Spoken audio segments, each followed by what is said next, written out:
Good afternoon. My name is Olive Burrows and you're watching NTV at ONE. Now, the body of the late administration police sergeant Kipyegon Kenei is currently at his home in Chamasis village, Nakuru County, for the final rites before burial later today.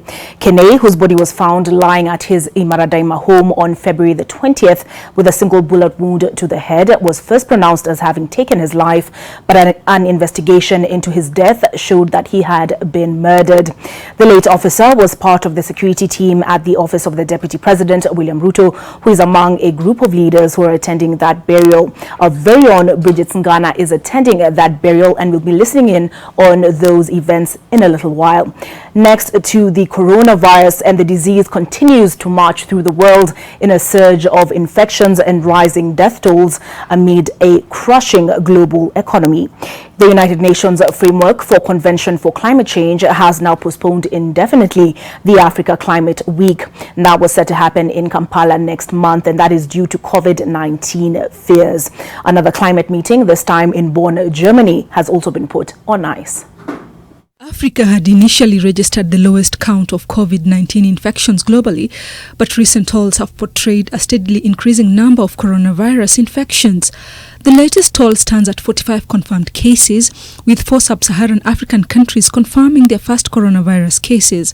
Senegal has registered 4 cases, all foreign nationals, and South Africa, Nigeria, Togo and Cameroon have 1 case each since the outbreak emerged in Africa.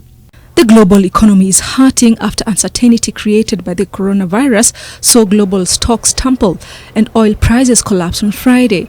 At the close of trade, the Paris stock market was down by 4.1%, Frankfurt of 3.4%, London shed 3.5%, and Milan tumbled 3.7%. Business and themed conferences have been cancelled or postponed, with industries, especially in tech, facing closures as the world tries to combat the spread of the virus. America and South America haven't been spared either after 21 people on the Grand Princess cruise ship held off the coast of San Francisco tested positive for coronavirus. The ship is expected to be brought to a non-commercial dock this weekend for all 3,533 passengers and crew to be tested. Brazilian health authorities announced the number of confirmed cases of coronavirus had risen to 13, mostly in the city of Sao Paulo, while Colombia and Costa Rica registered their first case of the virus. The Nation Media Group family has lost one of its own in the wee hours of Saturday morning. Raphael Nzioki, a video editor, was knocked down as he crossed the road on Kenyatta Avenue, Kimathi Street junction, and that was a few minutes to 1:30 a.m. What we've been able to gather up until this hour is that the driver who hit him sped off, leaving Nzioki's lifeless body lying in the middle of the street. Police are investigating the possible hit and run. His body lies at the city mortuary, where relatives and colleagues visited this morning to identify the body after receiving information of his possible demise. We at NTV are saddened by his loss and condole with the family at the hour of need.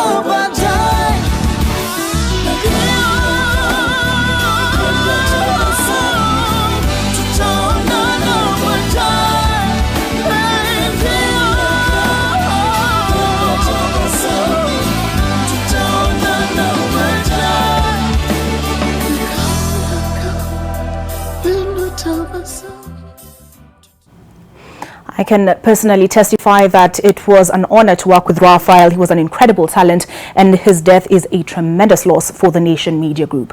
Now, for the past 2 weeks, locust nymphs have been causing havoc in Sankuri farms and grazing lands in Garissa County, leaving farmers and herders counting losses. The second generation of locusts have damaged crops and pasture in the area, putting livelihoods and food security at risk.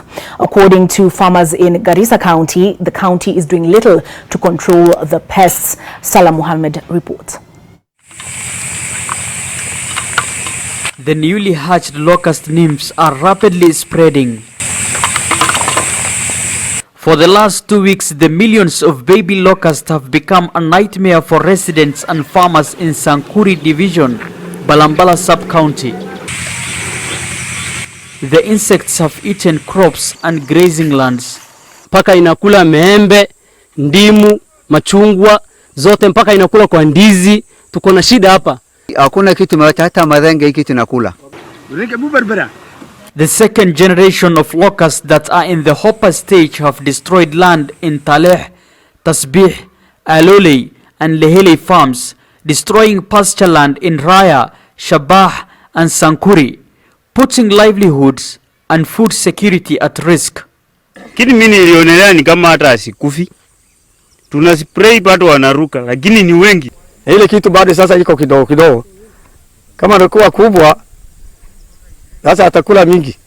The helpless farmers say the number of the hoppers is too large to handle. They called for greater and faster action to destroy them before they mature. Serikali wameleta chupa 3 dawa, wamesema hiyo nayo tumemaliza siku 2. Si tuwezana nayo kitu inatembea na group. Kuna group inakuja, tena kuna group zingine zinafatana. Serikali watusaidie, watuletee dawa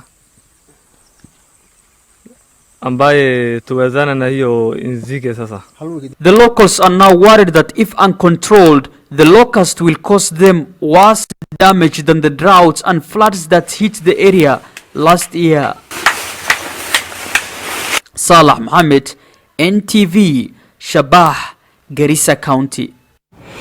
For some politics now, and a section of leaders allied to Deputy President William Ruto have vowed to take charge of the upcoming Nakuru Regional Building Bridges Initiative rally that will be held on the 21st of this month. Belgut legislator Nelson Koech says they will not tolerate political circus at the rally. At the same time, West Pokot leaders have vowed to support the BBI initiative, saying it will benefit their people. 2 weeks before the Rift Valley BBI chapter, the upcoming public rally in Nakuru County continues to shape political debate in the region. Now, leaders allied to Deputy President William Ruto insist that the event that has been termed as a defining moment for Rift Valley leaders and residents should only be steered by leaders from the region. Na ukukuja pia na ujuaji, basi utajua iko wenye nchi. So I'm giving a warning to those who think that you can start creating emotions within our region, that we will not allow that. Mimi nitatoa document ya True Justice and Reconciliation Commission iwekwe kwa BBI. Nitatoa criminal report iwekwe ndani ya BBI. Nitatoa new report on land grabbing iwekwe ndani ya BBI. But leaders from West Pokot, led by Governor John Lonyangapuo, have vowed to support and present their proposals during the Nakuru rally. BBI is local, just the way politics is local. Na tunaamini pia ya kwamba BBI ambayo inarejelea mambo ya sehemu fulani, pia inarejelea mambo tofauti ambayo yanakuwa valued katika sehemu ile. Hatutaki county yote kupotea. Tungependa counties zetu ziwe 47 vile iko. Pia development ya mabarabara hatuna hapa, hizo vitu ndio tumeweka ndani. Maji ni shida kwa area hii sana. Tuone kama kwa sababu ya marginalization ya samani zile mpaka sasa, ukame ya pande hii, insecurity ilituweka kwa mambo ya vita na kuturudisha nyuma. So tukasema mambo haya yote ambayo tunataka BBI address tumeandika.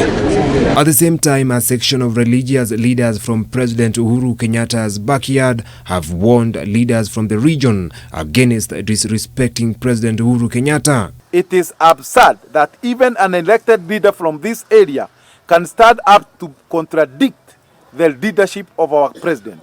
We wish to state that when one leader speaks, it does not reflect the voices of Gatodo's people. Lazima wape rais wetu heshima.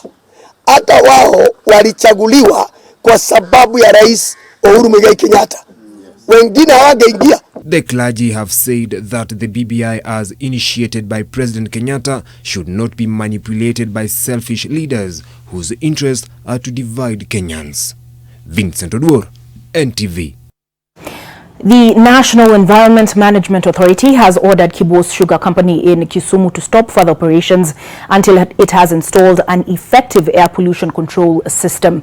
According to a statement sent by NEMA, the sugar company had on the 5th of February been directed to install the system and carry out other emission reduction measures, which they have not done as of yesterday. Kibos Sugar Company has in the past been adversely mentioned in allegations of polluting River Kibos, which drains into Lake Victoria. But efforts to reach the sugar company for a comment proved futile. NTV made efforts to reach the management of Kibos Sugar Company for comment on this matter without success.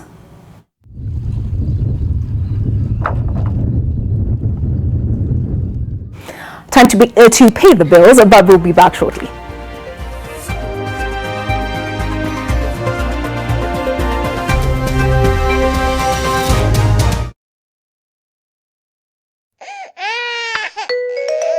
Rashes again? Kiss Kids diapers. Kiss Kids, no rashes. Kiss Kids, no rashes. Bye-bye rashes. Buy diapers. Choose Kiss Kids. Africana City is taking challenges you face and turning them into opportunities. It's about pushing yourself. It's about trying to improve lives. For our families, our communities, for yourself and the people around you, for this generation, and for all that follows. At APSA, we believe in working with you to find a way to get things done. And now we have a chance to create opportunities for the heroes of tomorrow.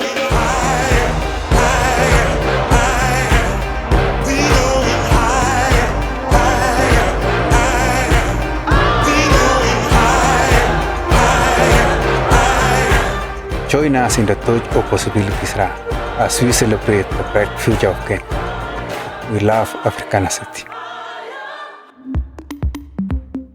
New Blue Band Peanut Butter. Made with 100% pure peanuts. And a good source of omega-6. Grow healthy and happy kids with New Blue Band Peanut Butter. Inakwambia bibi kuna mdenge fulani bibi hapo na nywele refu yani. Kuna ngoko fulani bibi amemezali yake hadi Sasa ndio madonna kutupinya mtu mbao. Mimi nimemjenga dhao. Gari ilikuwa salasa. Akaniambia nimjenge 17 na batina that yangu. The way this position is tiring. Nimechoka. Who's that? Ni shosho fulani hapa hivi. Ati shosho. Call for long at 1 shilling 50 cents to all networks. Cartelo! Dial star 544 hash to subscribe. Telkom, moving with you. Building tips for high-rise buildings should be bought from reliable sources. Strength of the cement must be a minimum of 42.5. Sufficient curing time with constant pouring of water. Must be kept certified. Exactly 50 kilograms guaranteed in each bag. Adding strength to Kenya's landmarks. Power for specialized constructions. Cementing the nation's future. Simba Cement, the strength and pride of Kenya. Now also produced in Nakuru and Mombasa.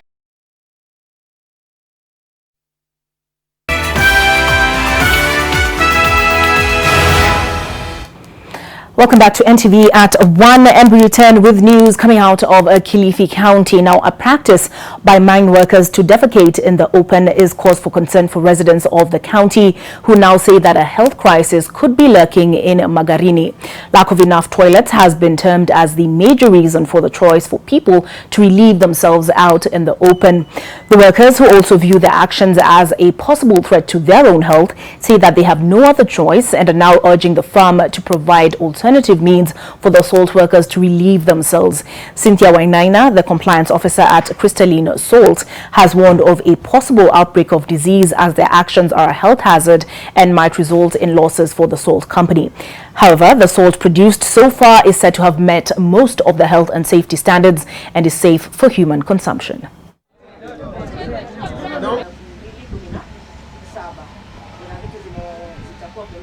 au kwenye sehemu ambayo tunavunia chumvi kuna kosa vyoo. Na hata kama vyoo viko, lakini viko hatua ambayo ni kama kilomita 1 ndio tupate choo kimoja hadi sehemu nyingine, na mabirika kwa mbalimbali. Kwa hivyo sisi ambao tunavunia chumvi tuna changamoto kubwa sana. Endapo hasa mtu anaposhikwa na haja ya choo, mara nyingine inakuwa shida kufuata choo. Sasa mtu anaacha ile, hawezi acha ile kazi yake kufuata choo ambayo iko mbali ya kilomita 1. Kwa hivyo huwa mara nyingi watu wanatumia sehemu zile ambazo ziko karibu na ile chumvi, ambayo ni hatari sana kwa afya ya binadamu.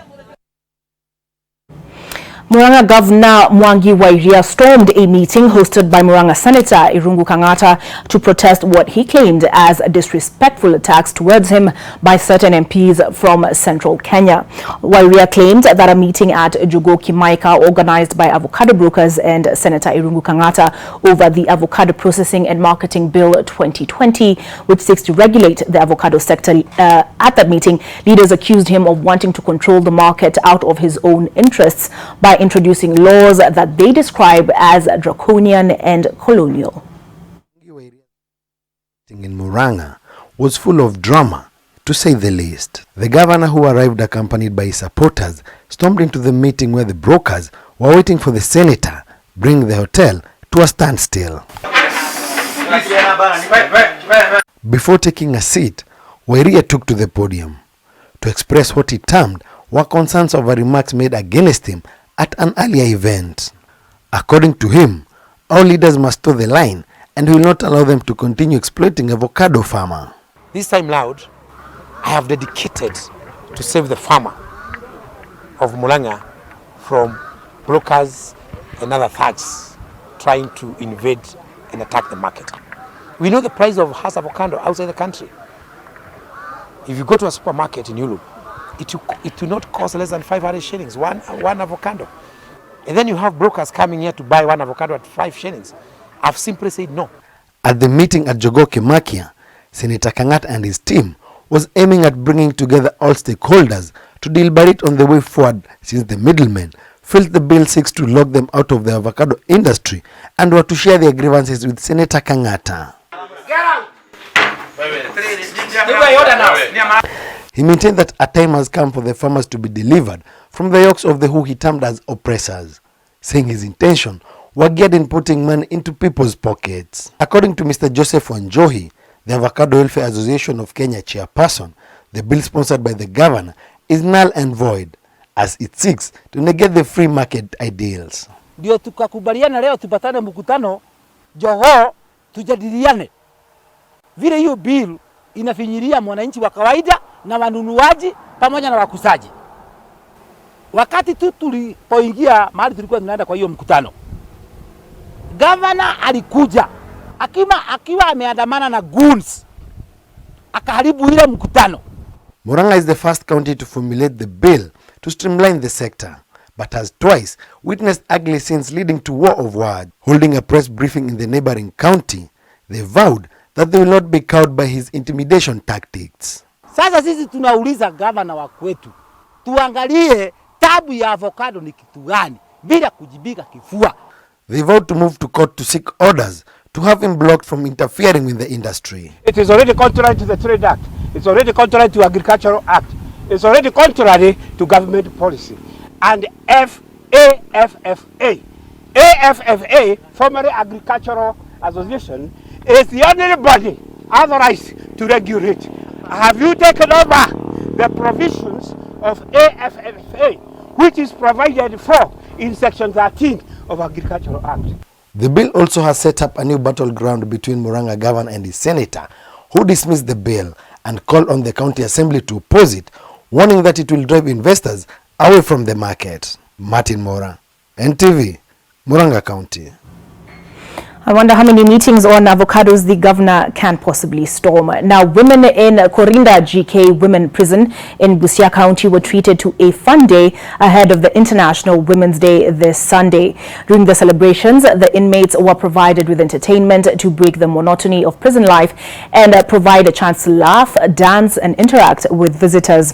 The sad faces of the lonely inmates were visibly lightened as they feasted, danced, danced and later showcased their talents, more significantly in modeling. The prison management appreciated those who joined the inmates in showing them how important they are as women in the society, and called on the society to continue giving them the same support even after they leave the prison.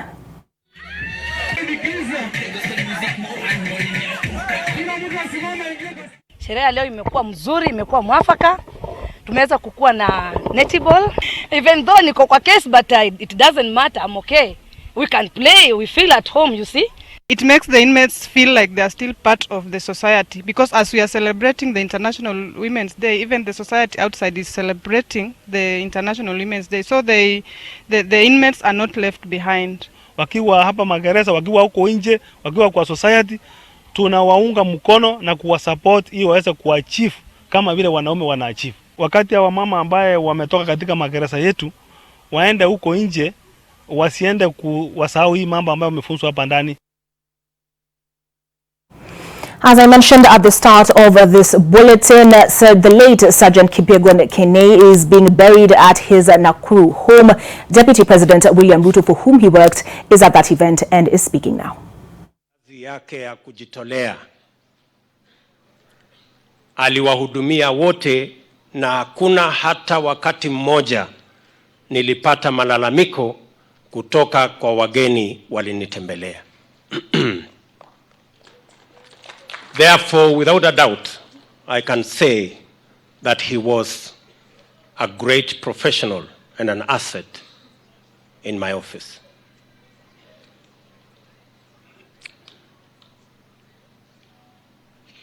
Nilizungumza na huyu kijana, na wacha nimuite kijana kwa sababu kidogo nimesonga kwa miaka. Jumatatu ndio Alhamisi ipatikane kwanza kwamba ameuawa. Na Jumatatu hiyo, wakati nilifika kwa ofisi, nikaita yule anayesimamia ulinzi katika ofisi ama jengo la ofisi ya naibu wa rais, huyu bwana Rop ambaye ni commissioner wa polisi, na nikamuita yule anayesimamia escort katika hiyo ofisi, bwana Yampoi. Wote wawili walikuja kwa ofisi yangu, na nilitaka kujua ni jambo gani ilitendeka Alhamisi iliyokuwa imepita, kwa sababu Jumatatu ilikuwa ni mara yangu ya kwanza kufika katika ofisi. Alhamisi sikuwa ofisi, Ijumaa sikuwa ofisi, ndio nikakuja Jumatatu.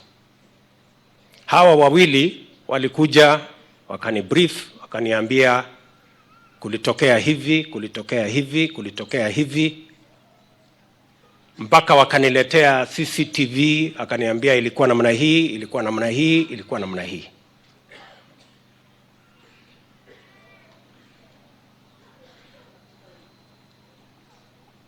Mimi nikaita, kwa sababu huyu Kenei ako na wenzake wawili ambao wanafanya kazi pamoja, ni askari pia. Nikawaita wote watatu, wakasimama mbele yangu pale ofisini. Nikawauliza, vijana, ni mambo gani yaliyofanyika kwa hiyo ofisi? Wote wakajieleza. Na Kenei akaniambia ya kwamba ni kweli yeye anajuana na bwana Echesa, na alikuwa amepigiwa simu na kuambiwa ya kwamba Echesa na wenzake waliokuja kwa ofisi yangu walikuwa na appointment. Ndio akawaruhusu waje katika waiting room. Vijana wale wengine wakajieleza namna hiyo, na tukakubaliana, kwa sababu sasa kulikuwa tayari kuna uchunguzi unaendelea. Nikawaeleza wote, wakiwemo wakubwa wao, kwamba mimi ninataka ukweli. Kila mmoja wenu aende aandike taarifa kwa DCI na waseme ukweli vile ilivyokuwa imetendeka. That was the last moment I had a discussion with this great officer. Baadaye mambo yakaenda vile yalikwenda. Sikukuja ofisini Tuesday na Wednesday, nilikuwa nafanya kazi kutoka ofisi nyingine kule Karen.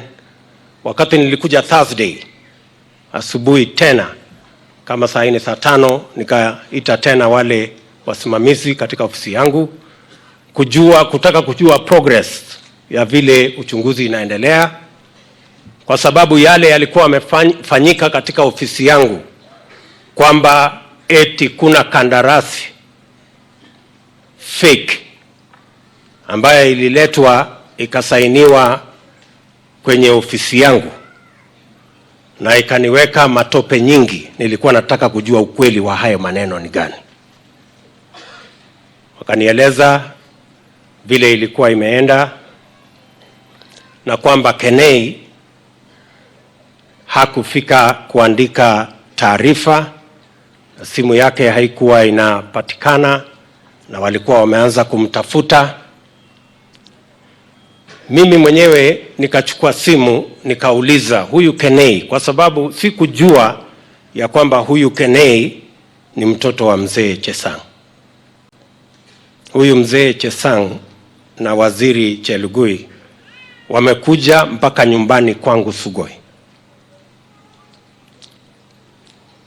lakini sikujua uhusiano wao. Nikaambiwa huyu kijana anatoka Solai. Mtu wa kwanza ambaye anatoka Solai katika mawazo yangu ni huyu kijana Nixon, ambaye pia nilimlea ofisini. Wakati alitoka university alikuja akafanya kazi ofisini kwangu. Nikamtafuta, nikamwambia kama unajua Kenei, naambiwa hapa ofisini ya kwamba amepotea, hajapatikana. Tafadhali tafuta, kama unamjua tafuta watu wao na wale ambao kama unamjua. Nikaambiwa hapo hapo pia ni relative wa waziri. Vile vile nikampigia waziri. Nikamuuliza waziri, unajua huyu kijana anaitwa Kenei kwa hapa? Akaniambia ni sisi ni watu wa jamii moja. Nikamwambia inasemekana hapa ofisini hajapatikana tangu Wednesday. Pia na yeye akaniambia atajaribu kupiga simu kutafuta, na mambo yakaenda hivyo. Baadaye, baada ya masaa 2 ama 3 hivi, nikapata kujua ya kwamba huyu kijana ameuawa.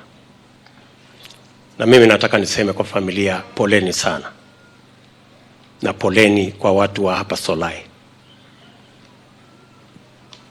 Ile mimi nitasema akiwa ni mtu ambaye alinifanyia kazi na nikiwa pia naibu wa rais wa Jamhuri ya Kenya, wenye kuchukua maisha ya huyu kijana watapatikana.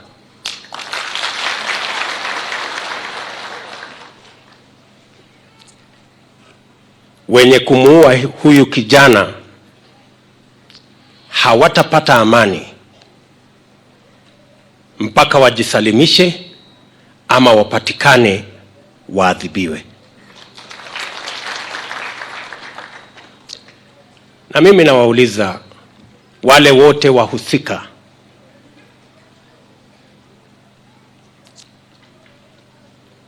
watafute kiini na sababu na kwa nini huyu Kenei aliuawa. There must be. I have said it must be found out why, who,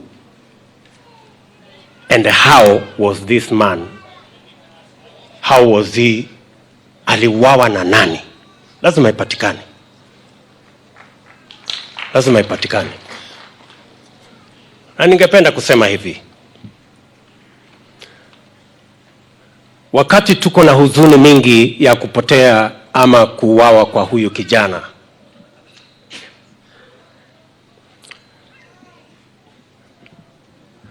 kuna watu wengi wananipiga vita vya kisiasa. Mimi nataka niwaambie hawa wanaonipiga vita vya kisiasa wanipige mimi, wawachane na watu wengine.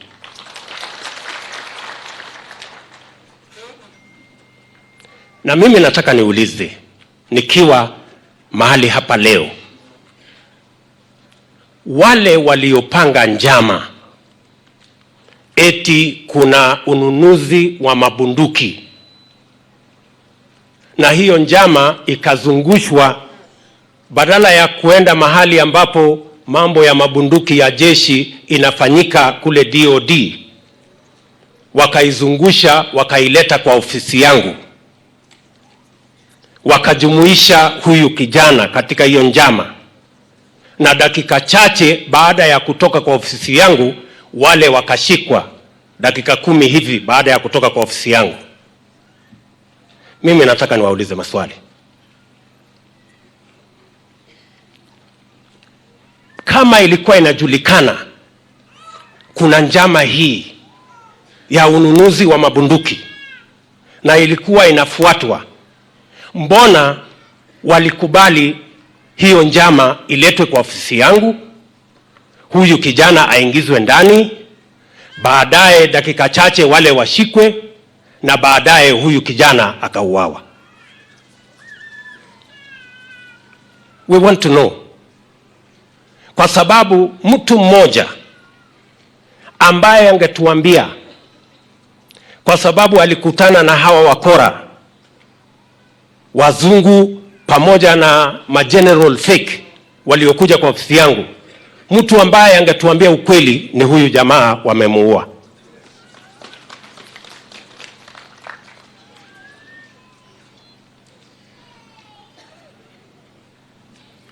Na mimi nataka niseme hivi, and I want to say this for the record. I am aware and I know and it's obvious that there is a huge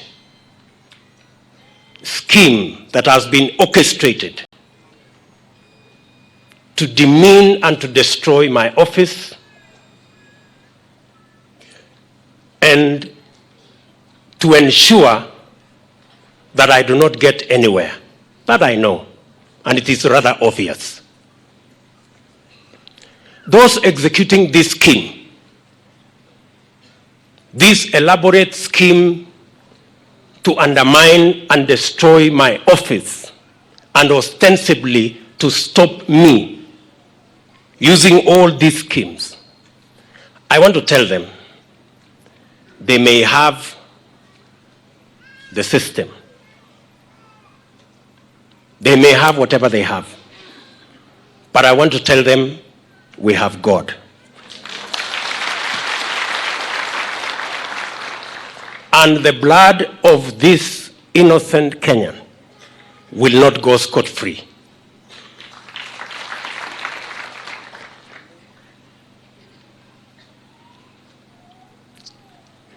Na hii njama inaendeshwa, na mimi nataka kumwambia bwana DCI, tafadhali my friend, fanya kazi ya askari, chunguza, tafuta ukweli. Siasa wachana naye. Yes. Siasa wachana naye.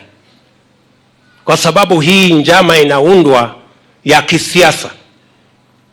For political reasons, the DCI is being used to undermine my office, to bring me down, and many of them are not even ashamed to say William Ruto will not be there in 2022, and yet they are walking around.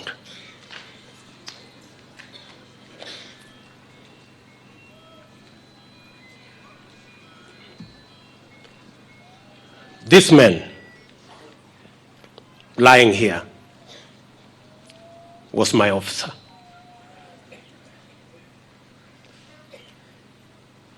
Kifo huyu jamaa amekufa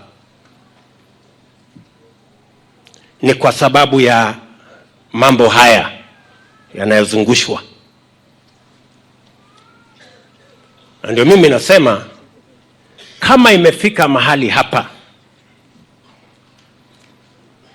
njama inasokotwa, ofisi yangu haina uhusiano wowote na DOD. There is no deputy commander in chief. There is only one commander in chief. There is no relationship between my office and DOD.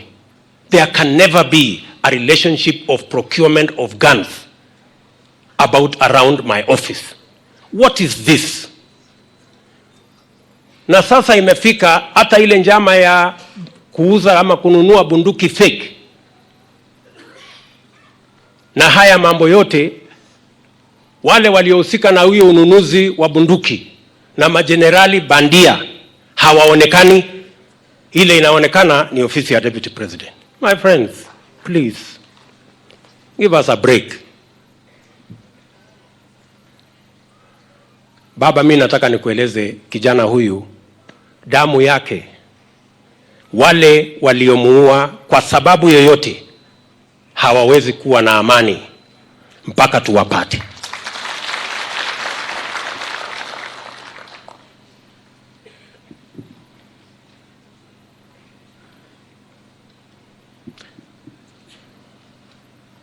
Na wale wanaoendesha njama hii,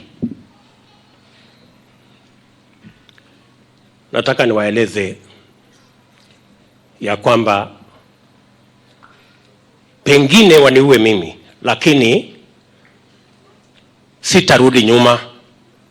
Siwezi kurudi nyuma, kwa sababu Kenya ni ya Wakenya wote. Kenya si ya Wakenya wachache. Vitisho, njama hizi zote, kwa sababu ninajua hata yale mambo yanakuja hapa mbele ambayo imepangwa.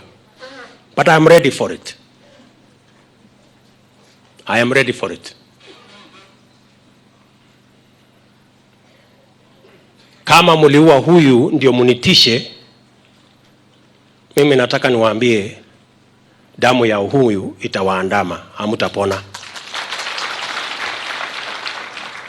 And I know what I'm saying. I am the Deputy President of Kenya. I'm not a madman. I know what I'm saying.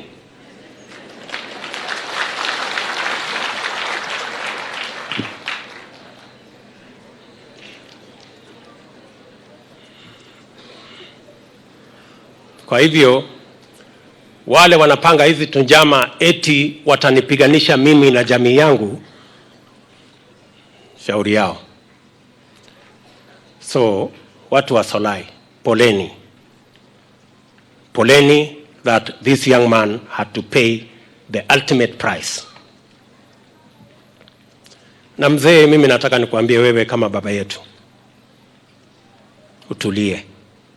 Vile tumezungumza pale na familia, tutasaidiana. Mimi nitasimama imara kutetea haki yenu. Najua umesema vizuri kwa kujali askari wetu, ya kwamba tutafute namna ya kuhakikisha kwamba askari wetu pia wanalipwa sawa sawa. Ningependa kukueleza mzee ya kwamba na mama mjane ya kwamba serikali ya Jubilee wakati tulichukua usukani, askari wetu hawakukuwa na bima. I want to tell you today we have an insurance cover that is going to pay for the death of this man. Now there will be reasonable money that will be paid to the family, to the wife, and we will support you in the education and in managing Kenei's family. Me personally, and of course the government of Kenya. Umetuuliza mambo ya stima. Kwa heshima ya huyu mungwana wetu ambaye alikuwa anafuatilia, hapa Nakuru County tuko na pesa ya stima shilingi bilioni 2.5 ya mwaka huu na mwaka ujao. kuunganisha watu karibu 40,000 wapya. Mimi nataka nikueleze tutajumuisha Chamasis hii katika hiyo mpango, na nitamweleza waziri ambaye anahusika aweze kufuatilia kazi hiyo, na waziri Chelugui mwenzake yuko hapa atafanya kazi hiyo. Ningependa vile vile kusema poleni, nimefika hapa katika siku ya majonzi. Ningependa kufika hapa wakati tuko na furaha. Juzi nilikuwa hapa Seth Kobor kwa shule, kwa ujenzi wa shule hiyo. Nilikuwa Solai Day kwa ujenzi wa shule hiyo, na kuna mambo mengine ya maji na mambo mengine tumeongea na viongozi pamoja na waziri. Hiyo kazi tutazidi na kufanya, lakini hata na hivyo nataka niseme pole za familia yangu, za mke wangu, watoto wangu, kwa watoto wa huyu ndugu yetu Kenei. And it is really tragic that we've come here to send off a man with an outstanding career who had to face his death in this manner. Na waomba radhi ya kwamba sitakaa na nyinyi mpaka mwisho. Nimeshaongea na familia, nimeomba ruhusa kutoka kwa baba yetu na amekubali, kwa sababu niko na shughuli kule Meru, nimehairisha mara 3, na leo hata nimefungiwa huyu Kabeabea mheshimiwa ndio nisihepe kwenda huko. So nikamwambia ya kwamba nitachelewa, na huyu atakuwa shahidi wangu kule mbele. Kwa hivyo poleni tena na Mungu awafariji. God bless you.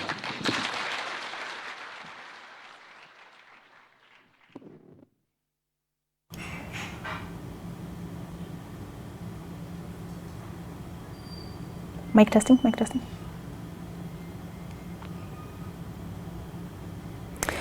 The Deputy President is speaking at the burial ceremony for the late Sergeant Kipyegon Kenei. He's accused the Director General of the Directorate of Criminal Investigations, George Kinoti, of being used to play politics, and he's also spoken out on the circumstances surrounding the death of Kenei, and that is related to the 39 billion military arms fraud that was orchestrated at, or rather attempted, there was an attempt to orchestrate it from Harambee House Annex.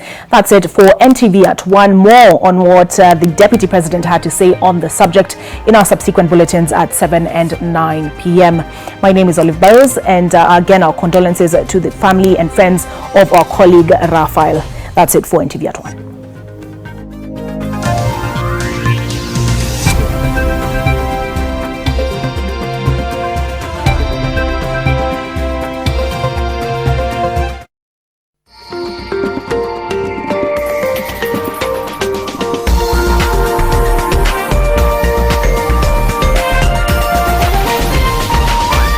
This is NTV.